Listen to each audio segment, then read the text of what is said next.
Hello and welcome to today's video. So this time we're taking a look at the PowKiddy X17. Now this is an absolute beast of an emulation handheld, and I'm really looking forward to diving in and showing you just what it's capable of. So sit back, relax, and let's get to it.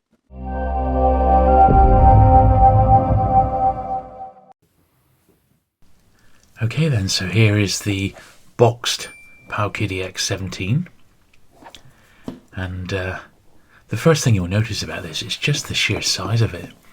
It is enormous compared to a lot of the Chinese handhelds that we've been playing. There's the specifications on screen now. Not overly powerful, very, very similar specs to the RG351 handhelds. Little booklet there, not a lot to see in that, it's in Chinese and English. Power supply, that's quite interesting that because it's not USB-C. Here's the actual device itself. It did come with a screen protector, but you can see it's almost all screen. It's quite something. Now the charger there, you see it's got a traditional barrel charger.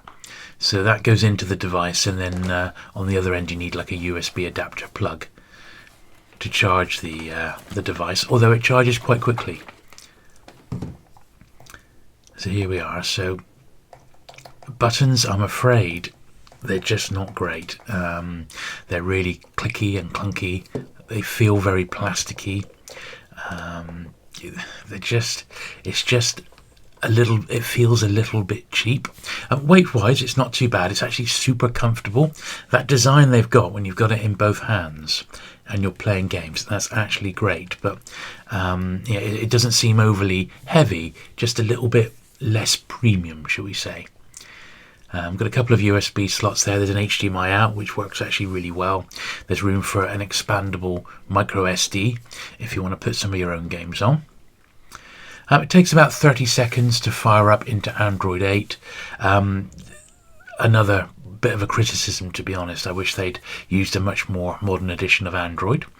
Here it is size-wise compared to the RG350 and 351 devices. You can see it is a world away. So the big advantage of this console is its screen. It's just immense, but that can also be a bit of a disadvantage as well. Now it does come pre-installed with a few games, and also it has a sort of like a download marketplace for retro games. We'll take a very quick look at that in a moment. And there it is, it's called Happy Chick.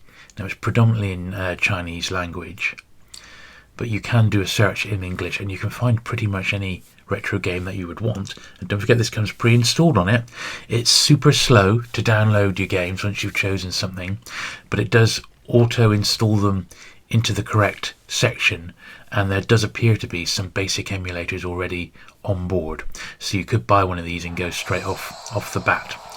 Now this is Riptide 2, and this is a demonstration of a native Android app running. Now this was always an impressive game, Riptide and Riptide 2, and always one that I would pull out when I bought a new Android device, just to see how well something like this would run. Also like Temple Run, which is quite fast moving, and as you can see with this, it plays absolutely perfectly, which I guess is why they've included this one and only Android game for free. But what I found was I just went to like an APK site where you can download older copies of certain Android apps, and I installed those onto the device. These are emulator apps, and then just plugged the PowKiddy into my own computer and moved my ROMs over into new folders that I created, and that way I had sort of better results, and it was incredibly quick compared to using the onboard PowKiddy. So here we see my first little test, which was the Super Nintendo, and this is just playing Gradius 3, and this wasn't bad. Super Nintendo games play absolutely fine, and my overriding sense with this is it's no more powerful than the RG350 and 351 devices. You're going to be able to play some PlayStation Portable, most Dreamcast, but not all, and then some N64, and back from that, like PlayStation and that, you're not going to have an issue. This was a Game Boy Advance Pinball of the Dead, and this is an example where the bigger screen actually does it a disservice, because this is so much bigger than an original Game Boy Advance screen. Not every game looks that good, even in enhanced mode or doubling the pixels. So this is an example. It's a great game, but it's just spoiled on such a massive screen, which is a shame really, because it's so comfortable playing Game Boy Advance games on this great handheld. And that is the thing to remember, is you've got all this in one self-contained unit. You're not plugging in an extra controller or anything like that. This is PlayStation 1 games, so all the PlayStation 1 games that I tested worked absolutely fine. This is a real favourite of mine that I've been working my way through recently, called In the Hunt, and it's by the same firm who went on to do the Metal Slug series.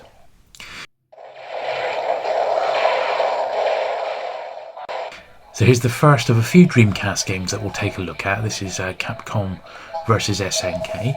Absolutely no problems with this one at all. Now, I decided to use my go-to Dreamcast emulator, which is Redream, and that's absolutely fantastic. The problem is, I didn't really want to risk installing Google Play services and then consequently my Google Play Store, so that I could download all the different emulators that I've tested over the years, because you need to find the version which is compatible with this device, and that's the hard bit. But Redream is a very, very accomplished emulator, one of my favourites. Now this one is another great game, Dreamcast game, called Res. Now this played pretty much okay, except the music was a bit slow. It wasn't crackly or jittery, it was just slow. And unfortunately on this game, the music and the sort of the pulsing of the game as you play it is actually really important. So c'est la vie, but it looks good. You can still play it, of course, because it is basically a shooter, but it's a shooter with sound.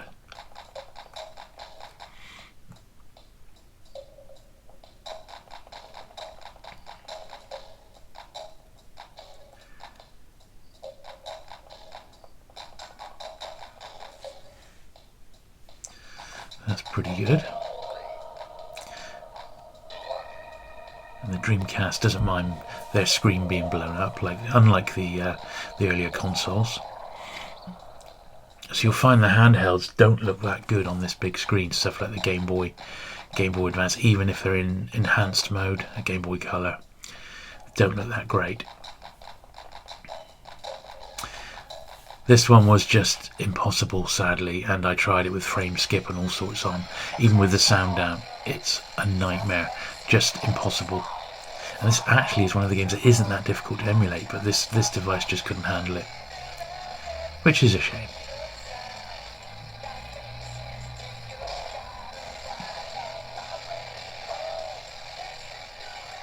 See the delays and the sound, it's just awful, just uncontrollable.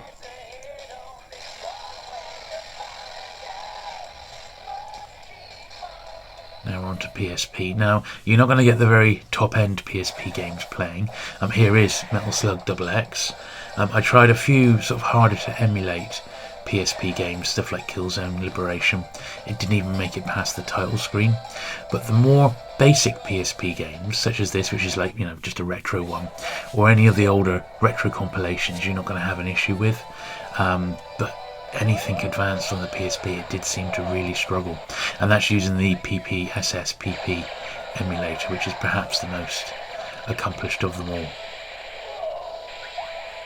But overall, it's definitely not a bad system, and you might want to buy this one as a present for a youngster, maybe load it up with some of their favourite games, and away you go. I've certainly only really sort of scratched the surface, and I'm sure if it could just update the Android to, you know, Android 9 or 10, the difference would be enormous. But it just feels ever so slightly, just a touch underpowered, and that's what really affects it. Overall, beautiful to play, but some systems certainly play better than others. This one was absolutely great. This is Wipeout Pure on the PSP, and it plays absolutely fantastic. And I think this gives you an idea of just what is possible with a little bit of tinkering, but it's certainly not for the faint-hearted, and quite a bit of sort of behind the scenes, not hacking, but behind the scenes preparation just to get any system running is definitely required. But certainly it's a nice little thing, and it does what it says on the tin. It is a dedicated handheld, and yeah, from that point of view, with its weight, portability, and the fact that everything is there all in one self-contained package, there's a lot for it. It just needs a Wi-Fi connection for you to get your games downloaded, or just sideload it, or stick them all on an SD card.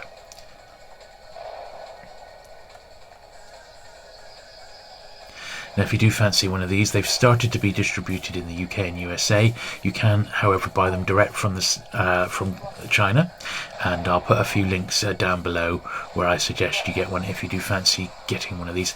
Price-wise, they come in at just over £100, or that's about $140, so that's not bad at all. For the money, I think it's pretty good value. It really is. So I hope you have enjoyed this first look at the PowKiddy. Let me know if there's anything else you'd like to see running on the system in a bit more detail.